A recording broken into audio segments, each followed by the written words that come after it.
Hello, and welcome to the Foundation's Path to the Cure webinar. My name is Cade Hammis. I attend tonight both as your moderator and as a father of a person with cystic fibrosis. My daughter Mila is 21 months old and has 2 class 1 mutations that are unlikely to be helped by current modulators. We will have time at the end to take your questions live, so please type your questions at any time in the Q&A box. Please note that for the chat, you'll want to change that to go to all panelists and attendees so that everyone can see your comments. The default is for panelists only. The event is also being recorded and posted on YouTube, so everyone tonight will receive an email with a link to that recording. Our agenda for the evening, from about 6 o'clock to 6:20, we will discuss the path to the cure and research updates. From 6:20 to 6:30, we will discuss what the future holds in clinical trials. And then from 6:30 to 7 o'clock, we will go live with questions and answers. Now I would like to hand it over to Bill Skach, Executive Vice President and Chief Scientific Officer at the Foundation, who will give us an update on the path to a cure. Well, good evening, everyone. I'm really pleased to be here tonight to be able to give you a research update. I just wanted to say that it's a pleasure to be here. We've got over 250 people online. It's really a wonderful turnout. So we're going to start with a brief disclosure. This is for JP and I, just to let everyone know that the CF Foundation does receive or could receive royalties on some of the companies that we'll be talking about. And you should all just be aware of that. But we can go to the next slide, Rick. So as many of you know, we rolled out the Path to a Cure in October of 2019. And we had a couple of real goals in doing that. The real agenda for this was to treat the underlying cause of CF and deliver a cure for 100% of people with CF. And to do this, we felt we needed to do something fairly big. This is the biggest initiative we've ever had at the Foundation. And we earmarked $500 million to spend or commit through 2025, really to stimulate interest, to bring new people into CF and develop new drugs and new science. And the goal is really to challenge the community, to accelerate the pace of science that had already been going on in a little slower than we had wanted. So I can tell you right now, if we go to the next slide, this has been an amazing success. We look at 2020 activities, and I'm just going to kind of give you a little high-level overview here, and then we'll go into some of the particulars. But just since we announced the Path to a Cure, we've met with almost 50 companies to talk about their technologies, what they could offer to people with CF. We had over 100 meetings last year, despite the pandemic, despite being remote. We got very good at Zoom, Skype, Teams, and really we didn't even miss a beat. We kept having meetings that were just going on as regular, scheduled, and we saved a lot of time traveling, I have to say. 23 of these companies were brand new to CF, and we really had to kind of hold their hands a little bit, tell them what we're doing, why this is important, how we might be able to help them. From those meetings, we invited 14 companies to submit applications. We received 9 applications, and we funded 7 new contracts of groups that are now working towards developing therapies for CF. So very, very impressive. This is about 40% now of the company funded research and activity that we're actually doing across the board. So this has really taken on a life of its own, and it's got a lot of momentum. We go to the next slide. This is how much things have grown since 2018, when we had what we call the Nonsense and Rare Mutation Initiative, which has kind of now become the Path to a Cure. The purple bars are industry funding that we've spent, and the yellow bars are academic researchers. And you can see we started in 2018 with a little under 20 million, and we're over 54 million in 2020. This is over 180% growth in just 3 years for the types of research, the types of therapies that are going to be developing new genetic-based therapies that will treat everyone with CF. And what's really, really impressive, and I'm very pleased about this, is that we've tripled the amount of dollars that we're putting into company programs to really develop drugs. This means that companies are now putting their efforts and putting their technologies to work for people with CF to come up with new solutions to the problems that we all face. If we go to the next slide, I think it's important to kind of just set the stage a little bit. And there are really 4 treatment strategies to treat CF that follow kind of a simple biological paradigm. And this is to kind of put everyone on the same playing field. In your body, all your cells contain DNA. And the information is stored in the DNA to tell the cells what to do and which proteins to express. And there's a natural pathway. The DNA is used, the information in the DNA is used to make RNA. And that's kind of an intermediate. And the RNA is used to make protein. And the proteins are the building blocks of the body. They make skin and muscle and bones. And if you think about CF, there's a mutation or a defect in the DNA that's carried forward to a mutation or a defect in the RNA, which is carried forward to the protein, which is either carries a defect or isn't made at all. And it's the protein that's defective that causes all of the manifestations that we have come to know and hate in CF. The pancreatic disorders, the lung damage, the infections. And for about 50 years, our strategy has been to treat the manifestations of CF with traditional therapies that treat the mucus, that treat the infections, that treat the nutritional problems. And if you click next, Rick, what we've done with the path to a cure is really to go back a little bit down the biological pathway to treat the basic defect. We talked about the basic defect for many years when we were developing CFTR modulators. They treat the protein. But we can go back even further now with new technologies to find ways of correcting the defect in the RNA and ultimately to correcting the defect in the DNA. So the path to a cure really has three arms to it that are really derived from basic fundamental biological principles. If you go to the next slide, and we use those CFTR targeted therapies in three ways to repair, restore, and replace. Repair the broken CFTR protein. I'll say a brief word about CFTR modulators tonight. I'm not going to cover them too much because they've come a long way and we're very pleased with how well they've done. We'll spend a little bit of time talking about restoring the CFTR protein when none exists. And those are RNA targeted therapies. They're going to hit that intermediate step in the biological pathway. And then replace or repair the defective CFTR gene are really the DNA targeted therapies. They're going to go after the fundamental defect that causes the basic problem that you inherit when you inherit CF. So if we go to the next slide, just to kind of cover the modulators very quickly, repair the broken protein. We've seen some great progress in CFTR modulators. And even just last year in December, we saw an additional step that was to our goal of getting more modulators to more people so that everyone that can benefit from a modulator has access to a modulator. A couple of things we're trying to do now. One is to understand how CFTR modulators work in the real world. We've seen the clinical trials. We know how the data came through that allowed the drugs to be approved like Orkambi, Symdeko, and most recently Trikafta. We're very excited about that. But the question is, how well do they work in the real world when you're in the clinic getting the drug? And so two studies, Promise and Begin, are working on that question. People are enrolled before they go on drug. People are followed after they go on drug. And we can tell how many things improve, how many people respond, what are the side effects, how many people don't respond.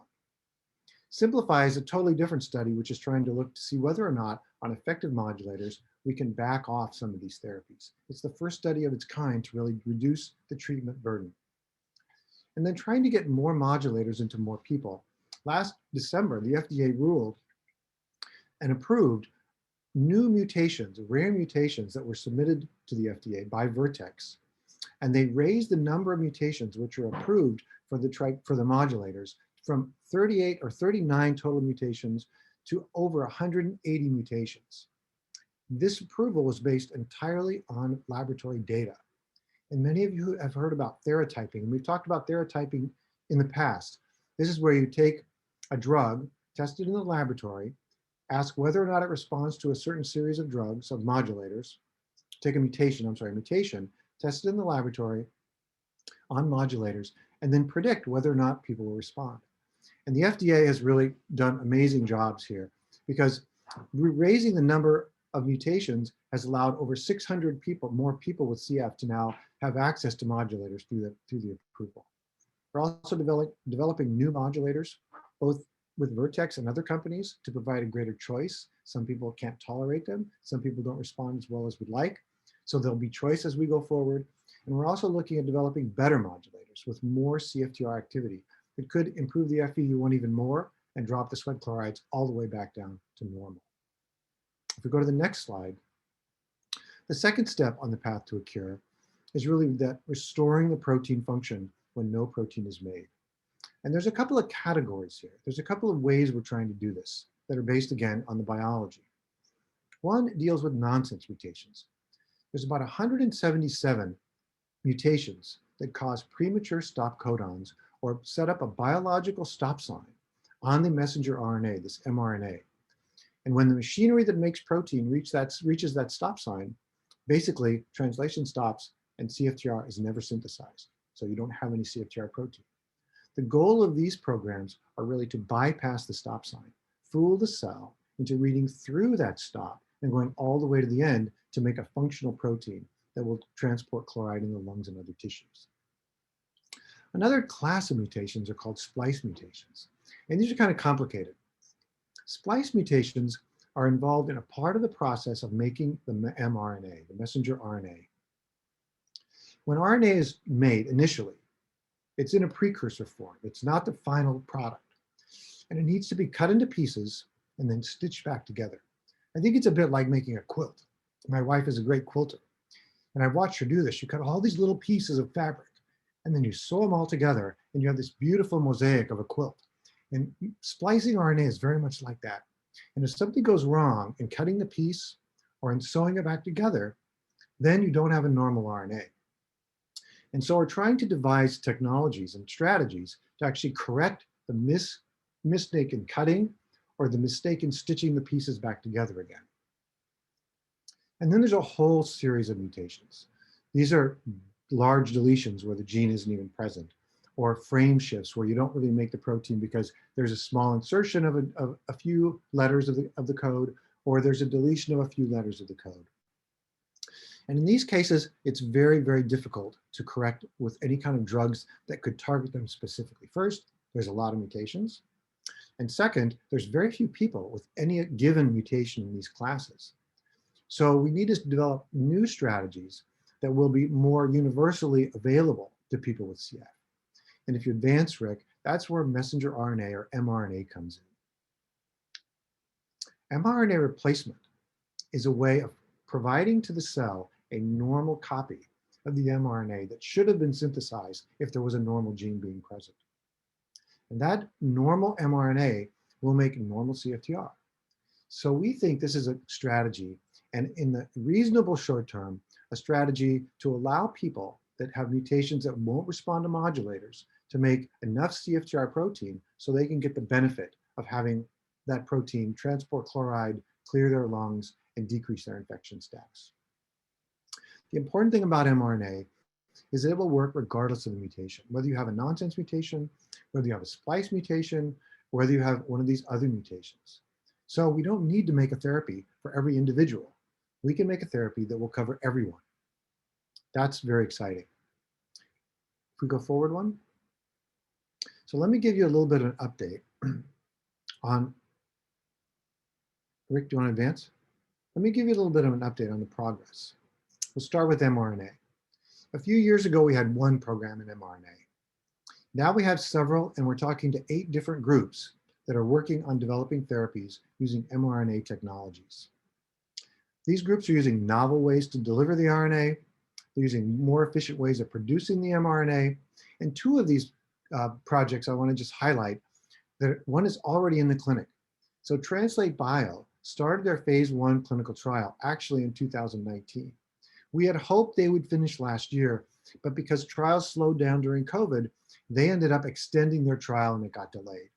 We're now anticipating they'll finish their clinical trial this year, and we're looking very much forward to the results of that because frankly, we don't know whether or not their mRNA is going to create enough CFTR to cause an increase in FEV1 and lung function.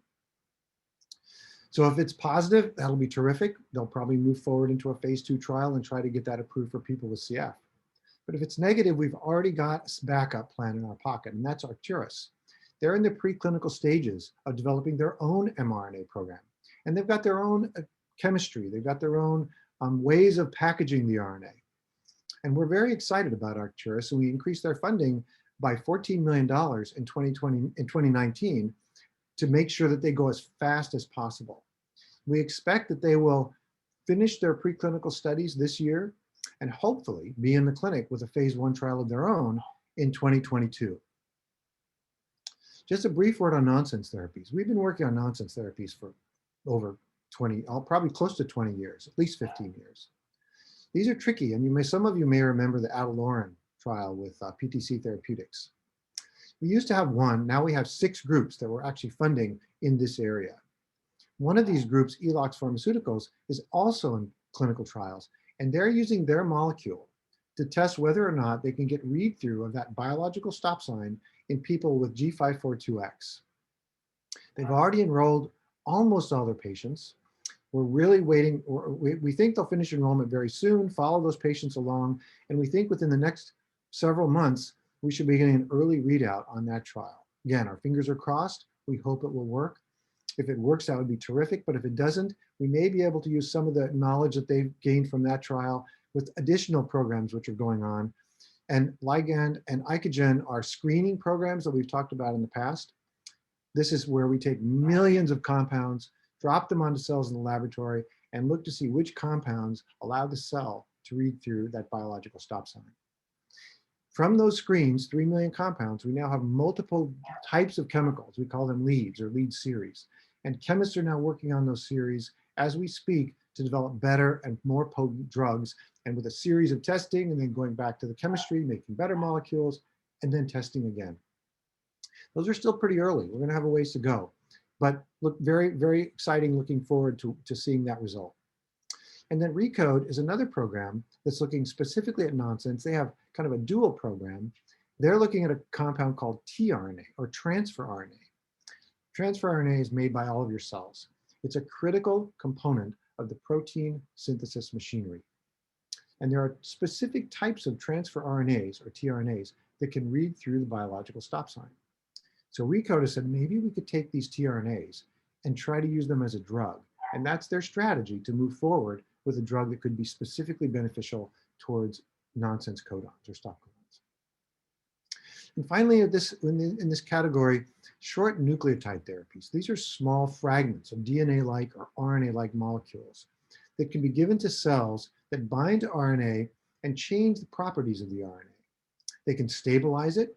They can change its splicing so that they can correct missplicing. They can add a correct site or get rid of an incorrect site.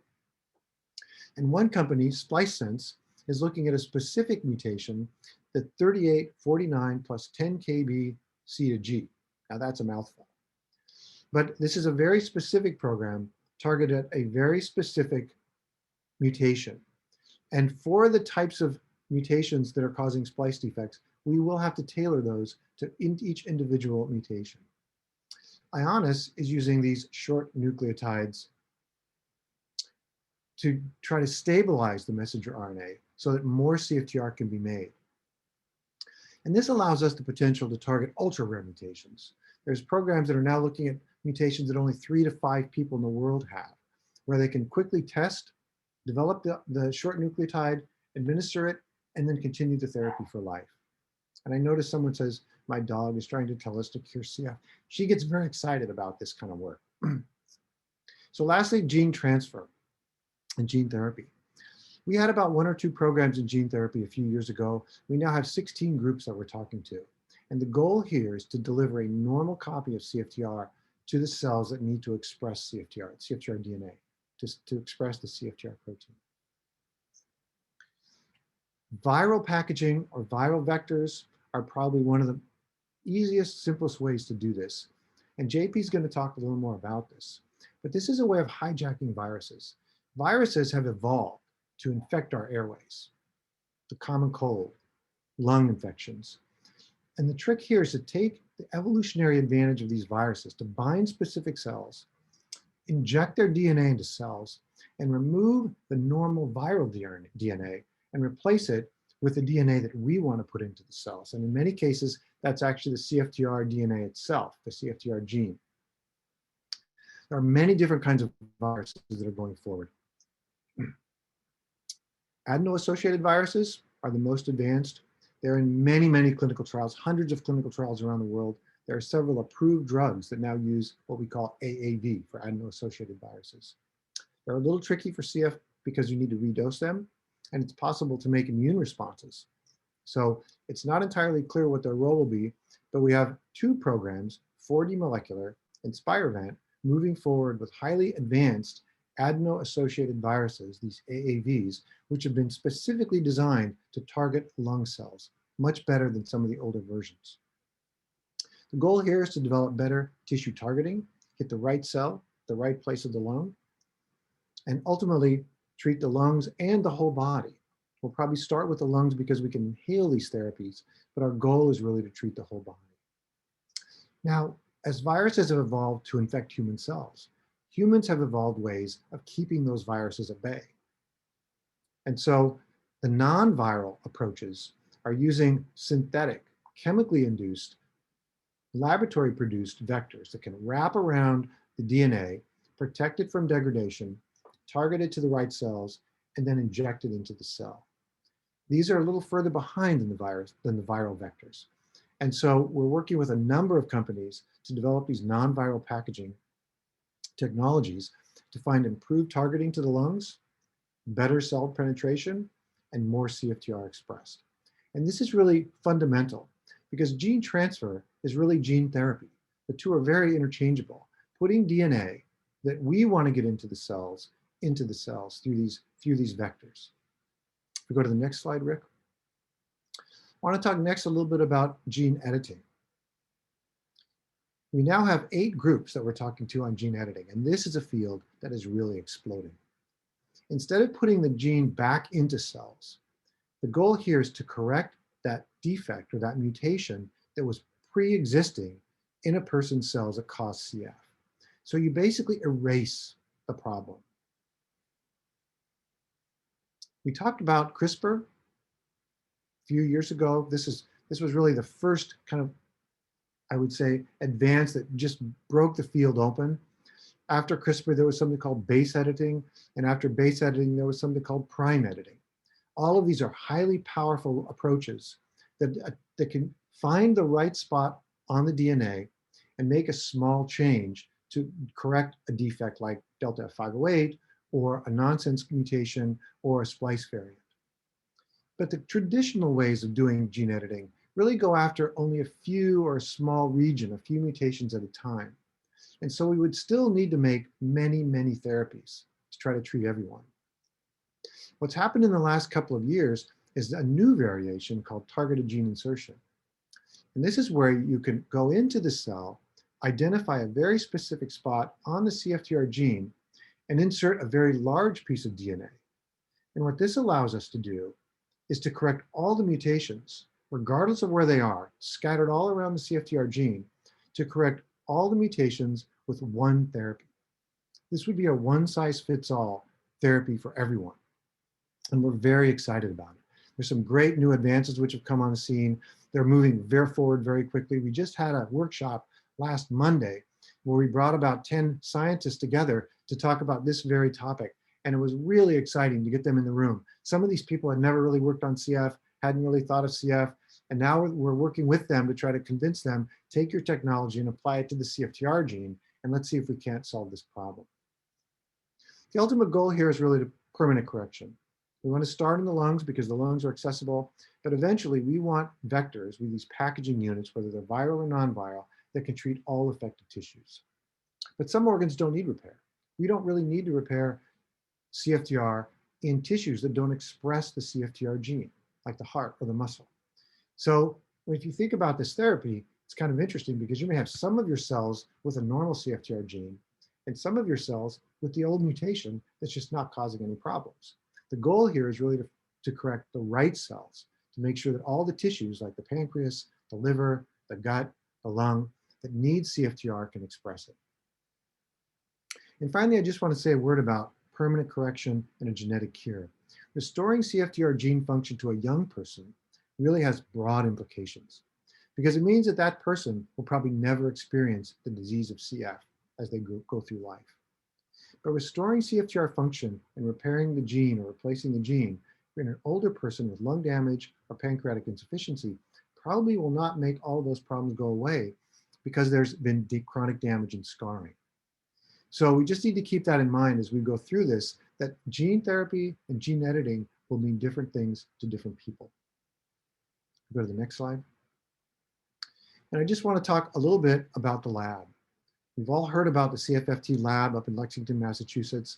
This is just an amazing place, and I hope all of you get a chance to see it. We did not have our usual annual open house last year. We hope to have one this year, but it started in 2012 with about 7 people and 5,000 square feet of space.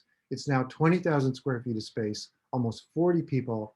We started working on just making some assays for CFTR modulators. It's now expanded into a large number of areas. So CFTR functional assays is still a mainstay. How can we find out how CFTR is working in cells, testing reagents from companies, giving those assays to companies so they can develop more screening assays? Model systems, cell systems. We've used gene editing to generate model cells that we've shipped all over the world. Many of them go to companies working on nonsense, companies working on mRNA, or companies working on DNA or editing. Tool development, very much the same as model systems. We want to provide the tools to companies so that when they come to us with a question on CF, we can make it easy for them to work with us and work towards finding a cure. We have an entire group in the lab now that's doing nothing but gene editing cell lines that we can use for these tools, and also figuring out ways where we can put in these large chunks of DNA and correct many, many mutations at once. We have a lung stem cell biology group. We have a bioinformatics group that's doing DNA sequencing. And we have a large nonsense mutation effort that's doing screening and working with a large number of groups to try to identify better molecules. So I'll summarize in the next slide and just kind of give you an overview. What we're doing now is we're laying the groundwork. We know this is going to be a long-term proposition. We committed in 2020 $135 million in active contracts with companies. That's what we laid out just in 2020. 7 new contracts with industry. But we're also working with academic basic researchers creating new science. We have a stem cell consortium that's just working with these lung stem cells. We have nonsense research going on, gene delivery, gene editing, the path to a cure research track. We started a new type of award called the Pioneer Award. Supporting infrastructure, again, we want companies to come to us with their ideas, and then we want to lower the bar for them to get into CF and test whether or not their therapies might work. So building that infrastructure where they have a place to go, test their therapies, and then if it works, they'll be much more likely to put in effort and time and resources. New technologies, we have 19 actively funded industry programs right now to accelerate drug discovery, and we're actually doing new types of funding sources. We started an agreement with the Longwood Fund, which is a venture capital group in Boston. And we have the Longwood Fund working with us and for us to identify new technologies in academic labs that could become companies and build CF-focused companies from the ground up. And this is an area we'll probably go into a little more. We're talking to 4 additional programs which actually build companies and identify technologies. So in addition to what I've talked about, we have 10 new companies that we've already invited for applications for funding for 2021. 3 of these are mRNA programs, 3 of these are gene editing programs. We have 4 gene delivery programs. We think 2021 is going to be a really, really great year. So I'm going to stop there and I'm going to turn it over to JP and let him give you an update on where we're going from the clinical perspective, and then we'll take questions. Thank you, everybody. Looking forward to taking the next steps. So pleasure to be here. My name is JP Clancy. I'm a Vice President for Clinical Research for the CF Foundation, and thrilled to be able to give you this, this update. So next slide, please.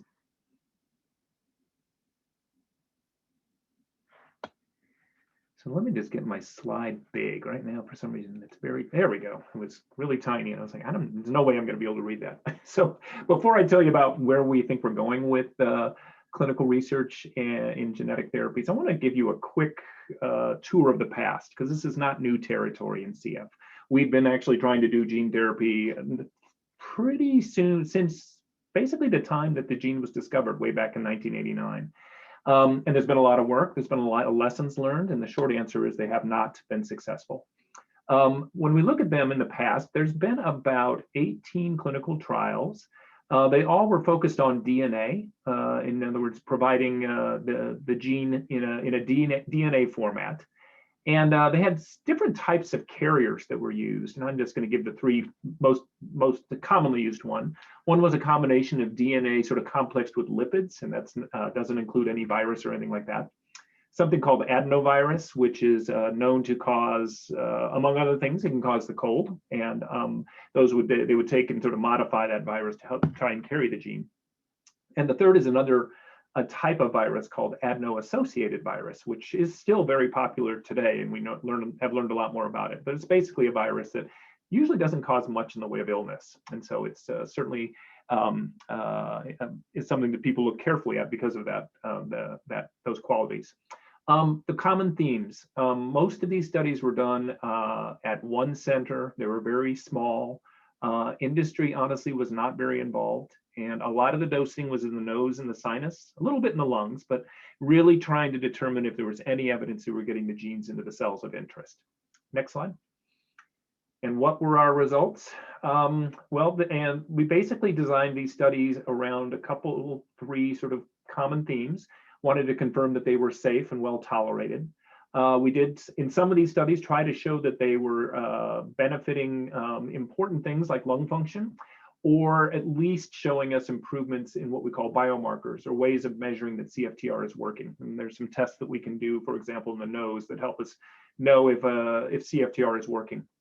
But unfortunately, things did not work out terribly well in terms of being effective. When we looked at the DNA and lipids, they tended to be pretty inefficient. And if you push the dose pretty high, it certainly could produce some at least short-term symptoms in patients, low-grade fevers, things like that. Adenovirus, being a virus, it did trigger inflammation in the body, and it made it really hard to redose patients. And so unfortunately, after they received the dose, it was hard to be successful in later doses. And that third thing, AAV2, which is adeno-associated virus, that also tended to be inefficient. Not so much trouble with immunity, but definitely troubles with being efficient. Next slide, please. And I think we're gonna have a test when we're done. I want you to really know all of this. No, I'm kidding. I provide this because this just kind of gives you a visual of what I just described. Way over on the left side, back in 1989, the gene that's responsible for CF was identified. And it takes us out to roughly 2015, little after. And all of these little discussions here are examples of gene therapy studies. You know, some of them had to do with, if you're red, you're an adenovirus. If you're green, you're an adeno-associated virus. If you're purple, you're a different strategy. And the point is, there was a lot of studies going on, but the common themes of being small, sort of underpowered, and kind of using, honestly, now that we would say in retrospect, was pretty rudimentary sort of carriers for these genes. And as you might guess, while not particularly dangerous, they clearly were not particularly effective. Next slide. So you've seen all the dirty laundry of 15 years, 20 years of gene therapy. Why should we be enthusiastic now? Why are we actually putting so much of our time, effort, resources, and goals into gene therapy or related genetic therapy? Many reasons. One, there's been a lot of success stories. And we have, for example, a great track record with modulators. We have an idea of how much activity in CFTR translates into benefit. And that was something we really had no idea about back when we started gene therapy studies. Second, the whole field of genetic therapies is exploding, and I imagine many of you are aware of that. I've listed a few diseases here where there's been some remarkable breakthroughs. Spinal muscular atrophy, which typically leads to death in the first 1 or 2 years of life in severe cases, is now having children who are walking during early childhood. Thalassemia and sickle cell, other blood diseases, eye diseases, and literally hundreds of clinical trials are happening right now because of what's been learned related to genetic therapies. Down here on the left, we have a much better toolbox than we used to in the old days. First of all, we have a much better partnership with the community, and we'll talk about that at the end, but that is a critical part for helping us prioritize what we do and how we do it. Two, we understand CF so much better than we did before. Don't get me wrong, we knew a lot, but we know a lot more now than we did back, particularly when my hair was gray. It was not gray, and it was more in the brown shade. We also have really encouraged a community of researchers that really work across different labs and different research sites. And so doing multi-center research is the norm. And back then it was not. And so that really helps accelerate clinical trials. We have much better model systems. In other words, we have better ways to test whether gene or genetic therapies that we think we should go into patients with actually work in the laboratory. And this includes both using human bronchial cells and also some animal models for in certain circumstances. And we have so much better understanding and developed much better carriers, so that's vectors, or basically the truck that carries these genes and genetic material to the cells of interest. And finally, I just want to highlight, there were 3 things that did not even exist back when we were talking about gene therapy in the past. The concept of mRNA therapy did not exist. mRNA was very unstable and actually very inflammatory. And we have learned how to stabilize it and how to package it in a way where it is actually not inflammatory. And that has just opened a door open that didn't even exist in the past. 2, stem cells, we just knew they were out there somewhere and really had no idea how to characterize them or even know where they, how to identify them. And we now have a so much better understanding of those cells that are responsible for sort of repopulating the airway and could theoretically be targets for long-term cure. And finally, gene editing. That's a whole new concept. That came around, 2012, 2013. No one even heard of this concept that you could actually go in and use molecular scissors to help fix someone's own DNA. That whole concept is completely starting over. And yes, it is Frankenstein. Thank you. I'm glad one person here understood where my picture was. I was worried I might be dating myself. Next slide. So let's not pretend there aren't challenges. They are important challenges, but we also, I think we're in a great position to tackle them. What we're looking at on the right side here is a cartoon showing sort of the airway of a person with CF, sort of think like cross section or whatever. The green is mucus, the blue is cells, and what we're really looking at is a submucosal gland. It's basically a source of a lot of that mucus that's sort of being released onto the top of the cell surface. And we know that mucus in CF is abnormal. It's thick, it's sticky, it's hard to clear. And we have to be able to give gene or mRNA therapies that are able to penetrate that. Second, in addition to the mucus, there's actually cilia, which are basically the sort of the natural elevator or cleaning kind of the vacuum cleaner of the lungs. They basically help move that mucus all the time from the distal to the short to up into the throat where we can cough or swallow that mucus. And that if you breathe in a gene therapy, it's actually going to be, at least in principle, captured in that elevator. So we have to be able to get through fast enough and quickly enough to actually get to the cells of interest. 3, there are barriers in the cells themselves. It turns out that the lining cells of the airway are extremely good at keeping things out. And that makes sense. I mean, every breath you take, they're being exposed to potential things that could be bad for you, like viruses and whatnot. And so we have to be really, really thoughtful and smart about how we enter the cells that we want to. And finally, it is possible that certain types of gene transfer genetic therapies can produce an immune system response that makes it more difficult to redose. And so we're really trying to better understand that so that we can rationally be bringing these medications forward without causing trouble with redosing down the road. Next slide.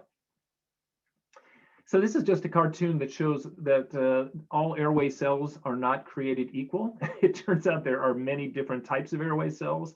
These are a number of them. There are more. But this was just certainly enough to sort of get the point across. There are ciliated cells kind of in the middle there. They actually sort of, as you can guess, they basically help move the mucus that's over on top of them. We have what are called secretory cells. They help release fluid and mucus into the surface and are therefore contribute to the mucus that gets cleared out. We have basal cells down below. Those are the cells that are they help to repopulate, or sort of the reservoir of cells that they can become those that are necessary on the top of the surface. And finally, on the left side is this sort of elusive ionocyte, which is a cell type that has been recently described that has lots and lots of CFTR. And honestly, we are trying to figure out exactly how important this cell is. Is it critical to repair that cell compared to other ones? These are the kind of questions that we're asking. And indeed, these are the types of things that many labs, including the CFFT lab, are focused on. The point is, we knew none of this when we were doing gene therapy back when I was an early faculty member. Next slide. And we are getting much better at doing things with cells once we have them. These are from some laboratory work that I had done prior to joining the CF Foundation. And basically, these are cells that were brushed from the airway of a CF patient and grown in the laboratory. And on the left side, you've seen them kind of grown into a nice sphere, and that allows us to do certain things. And the right side, we grew them in a different way. We grew them as a sheet, which allows us to sort of measure how well their CFTR is working. And so we've gotten much better at sort of working with cells to really address what they're doing and how they're doing it. Next slide. And Rick, if you'll go ahead and hit the camera, or I'm sorry, not the camera, the animation. So what you're looking at here, these are lungs, and these are lungs which have been of a CF patient, in which they breathed in a marker that lights up, and that's what that sort of coloring is in there. And I know it's not running real well now. I'm sorry, it's probably my bandwidth or something. But basically what happens is as over time, we can see the mucus, which these particles are resting in, are slowly working their way up the lungs and into the windpipe, which is up near the top. And this is called mucociliary clearance, which I told you about earlier, but now we have a way to actually measure that. And this is conducted as part of clinical trials. This the group who's really helped sort of pioneer this work is out of UNC Chapel Hill, and there are now 4 centers across the country able to do this. We look to expand that to 6, and this is going to be a really critical way for us to support those early clinical trials, for us to know that gene therapy or RNA therapy or whichever therapy is actually effectively improving how CFTR is working. Next slide. So I think we're coming around the bend here. I got a couple more slides left. One, just to summarize some critical points, to things to remember if you don't remember anything else I say today. We know a lot more than we did 20 years ago, and that's really translating into really much more elegant ways of trying to solve these problems. 2, we're involved within industry. Clearly, Bill provided you a very clear and somewhat overwhelming summary of industry interest in helping solve these problems. 3, there's success with gene therapy and related therapies in many diseases that we're learning from. 4, we've had the track record of modulators. We know how much CFTR function is needed to get different levels of benefit. We have preclinical models that didn't exist. We have better outcome measures or ways that knowing that these genes are actually working in people that didn't exist. And finally, we have partnership with the CF community. And I'll just have you advance one more slide, Rick, if you don't mind. For those of you who are interested, we are very interested in partnering with you. We have a community partnering program called Community Voice. And why do we have this? Because we just think it's essential to make sure that our clinical trials are feasible and they're actually meeting the needs of people with CF. If you want to join Community Voice, it can be done. There's a little website address at the bottom. It's certainly on our cff.org website, and also I imagine we can put it in the chat for you. But it's really, you can participate in lots of different ways. Sometimes it's sharing experiences, sometimes it's part of focus groups, sometimes to weigh in about questions that we need answers to. Sometimes it's about thinking about, hey, we want to do this study. What's a way to really do it that could actually be meaningful for patients? And so just some upcoming projects, just to give you sort of a flavor for the different types of work. 1, we're trying to better understand medical trauma stress. We acknowledge that's a big part of CF because of the frequent interactions with the healthcare system, and it can be very stressful. We've got a 2-day workshop that's upcoming about telehealth, both in research and care. One silver lining of the pandemic is telehealth exploded, and now we're trying to step back and say, what have we learned and where do we go? 3, we're starting to design what's called the Stop 3 study, which basically is helping us better understand how to standardize the management of pulmonary exacerbations, which can be very problematic for some patients. And finally, we're in the midst right now of a genetic therapy surveys, helping them, our first step into really figuring out what are the things that the community knows, what do we need to educate, and what are their thoughts about doing clinical trials with genetic therapies. So I think that's my last slide. There'll be a Q&A one if I'm not mistaken. Yep, I got it right. So I'd like to welcome back the other members of the group. I know we talked a long time, but we hope we'll do our very best to answer all of your questions. Kate, I think you're going to be serving as the MC, but let me know if I can help. Perfect. So I believe we did go a little bit over, so we're going to have a hardish stop at the top of the hour here, but we'll try to answer as many as we can. So the most exciting one I see that wasn't answered while you guys were talking is there hope that CF will be cured in the next 10 years? Who wants to take it? Well, I'll start. JP, you may want to add. All right. I think for a true cure, 10 years would be optimistic. But I do think reaching 100% of the people with CF with a therapy that restores CFTR function is actually doable in 10 years. And that's why we've kind of tiered this. The modulators are in place. We've got the replacing or restoring CFTR function with mRNA therapies. That's moving forward. So I think it'll probably take longer than 10 years to get the true cure, but we are certainly hopeful that within 10 years we'll have treatment for everyone. Yeah, I think I would agree. I mean, cure means you don't have CF anymore. You know, I don't consider modulators a cure. I mean, some people may, but I don't. You still have to take the pill. You don't take the pill, it's certainly your symptoms of CF are there. So it means that your CF genetics are gone. And as you might be aware, it seems like we're on the cusp of being able to give genes or mRNA for a period of time. I don't know if we're quite on the cusp of actually going in and fixing the genes. That's as you might guess, a more daunting task. And here's another that hasn't been answered yet. Is it possible that mRNA or nonsense therapies would be tested alongside of modulators such as Kalydeco? Yeah, I've had that question raised in my mind, and I am very curious. Can you get additional benefit from, for example, an mRNA therapy on top of a modulator for someone who doesn't feel they're getting the full benefit for whatever reason in their lungs? So I'll put it this way. I think those days are out there. I think first steps are to prove that they actually work, and without the context of modulators. But I wouldn't be surprised that, you know, knock on wood, with successful mRNAs getting to patients, that type of question will be asked, because it's a really interesting one. I've been very curious myself. And to follow up on another thing you were talking about, JP, is mRNA or RNAi more likely to be applicable to treating CF? Yeah, I mean, if we are trying to restore function to CFTR, I would put my money on mRNA, because that's basically a copy of the, it's basically a template for the body to use to make a normal CFTR. RNAi, in my mind, would be potentially used to sort of knock down the activity of genes that we think are not benefiting CF, might be kind of problematic. And so while it might be helpful, it seems like it's kind of secondary, if that makes sense. But I don't know what your thoughts are, Bill. You're clearly much more of a molecular biologist than I am. Yeah, I think RNAi is really a type of short oligonucleotide or short nucleotide therapy. And we are using RNAi of sorts with a company called Ionis to knock down the ENaC channel. That trial was phase 1 trial last year. It's now in phase 2. And that is kind of using that basic technology. But I think it's going on now. There's several ways it can be used. And I talked about one way of stabilizing messenger RNA and affecting splicing. So there's a couple different ways that technology can be used. RNAi is one example. Yeah. Can either of you estimate the time frame when Trikafta access will be expanded again to even more mutations? Will the theratyping results be published? I can start. We are in the process of theratyping over 650 mutations. And actually the lab data is pretty much done now, and we're going through it and analyzing it. What we hope to do with that data is meet with Vertex and compare notes. They did some of the mutations, but not all. We've done all of the mutations that are likely to respond. So we'll give Vertex our data and hopefully short track their next steps to try to bring modulators to more mutations.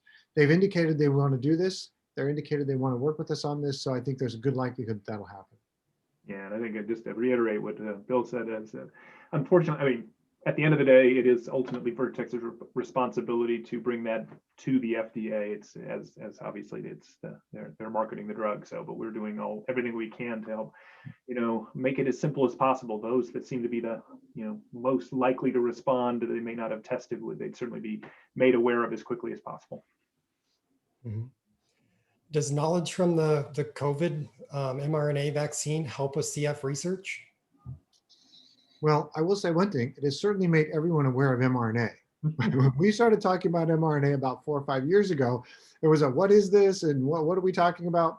I think everyone has at least heard of it. The COVID vaccine uses mRNA, much like we're talking about, to make a protein in the cells.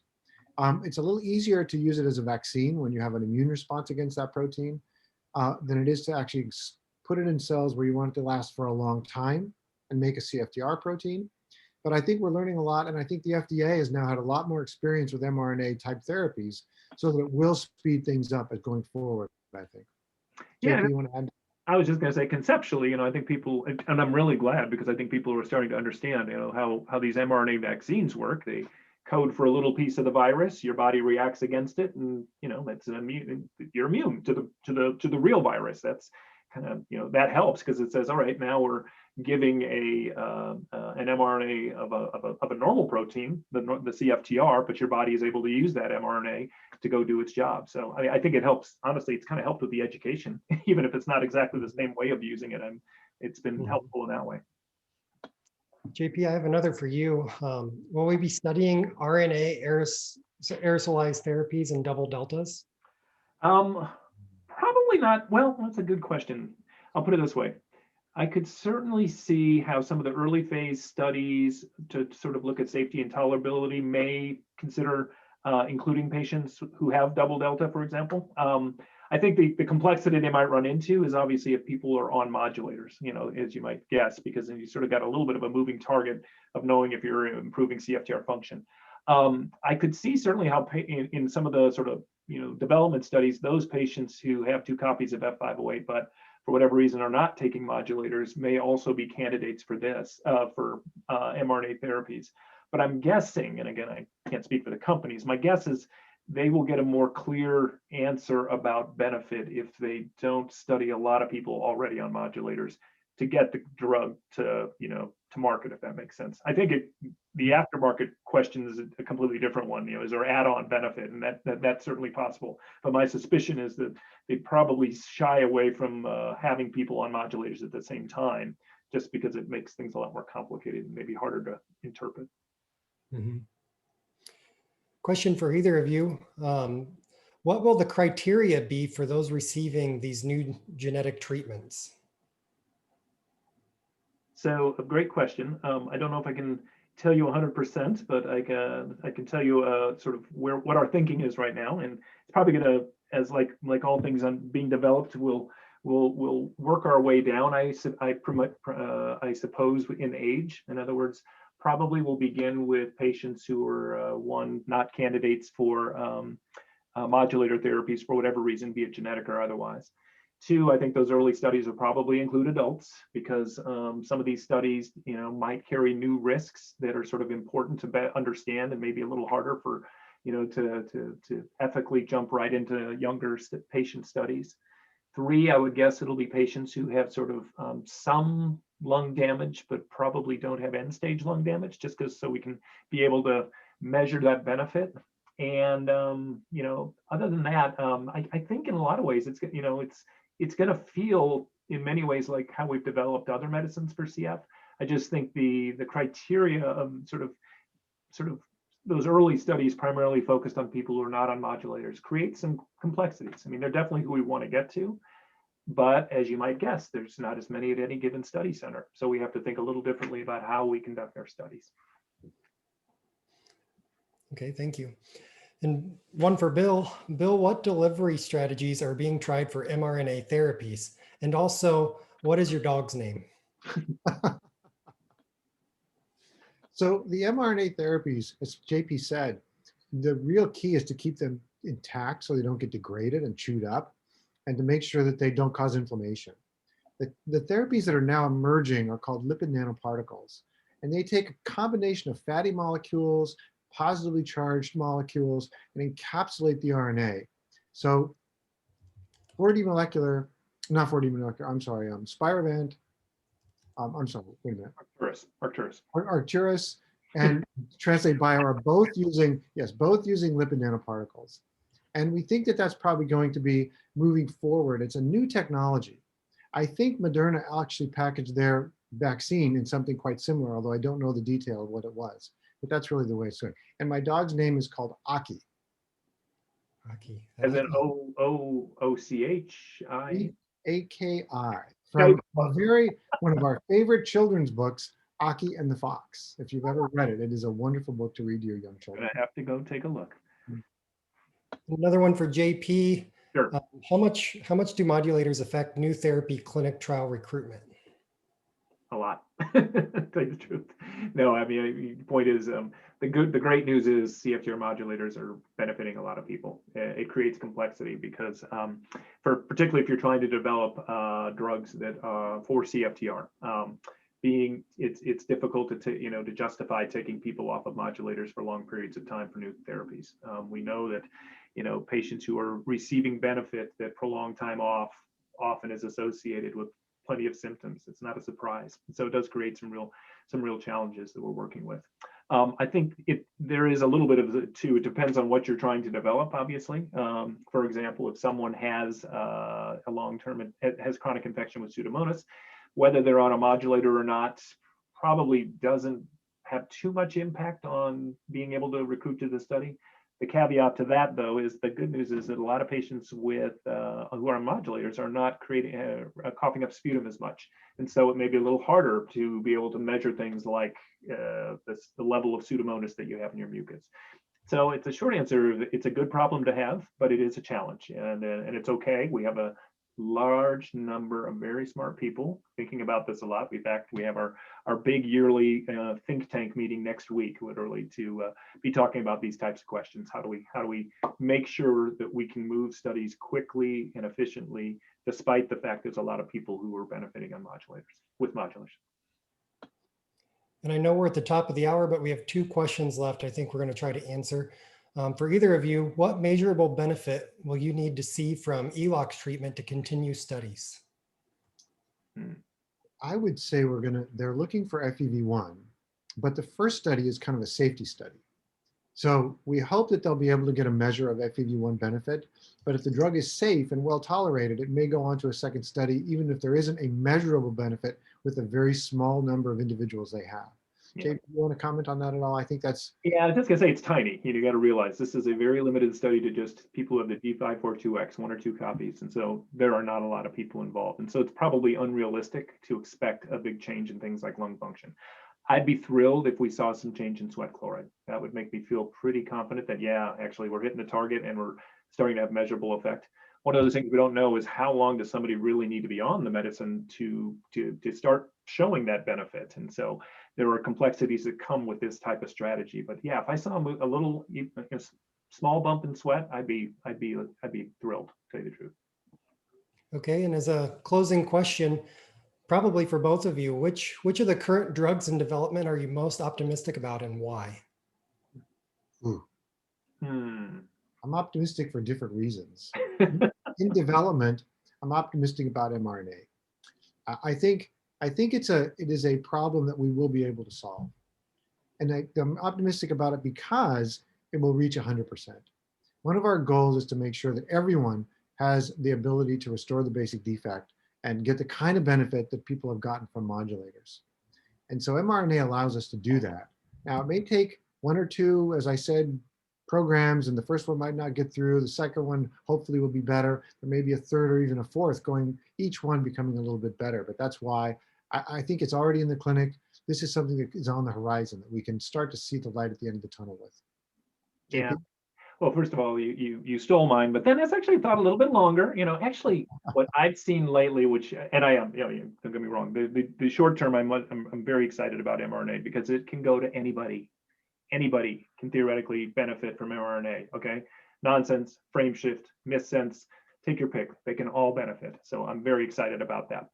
But I guess what I'm kind of came to appreciate more recently that I maybe hadn't picked up before is we might be able to use non-viral strategies that can deliver the editing equipment to cells throughout our body. I used to think that, we got a long way to go. There's some studies that are making me think that's actually not as far away as I used to think.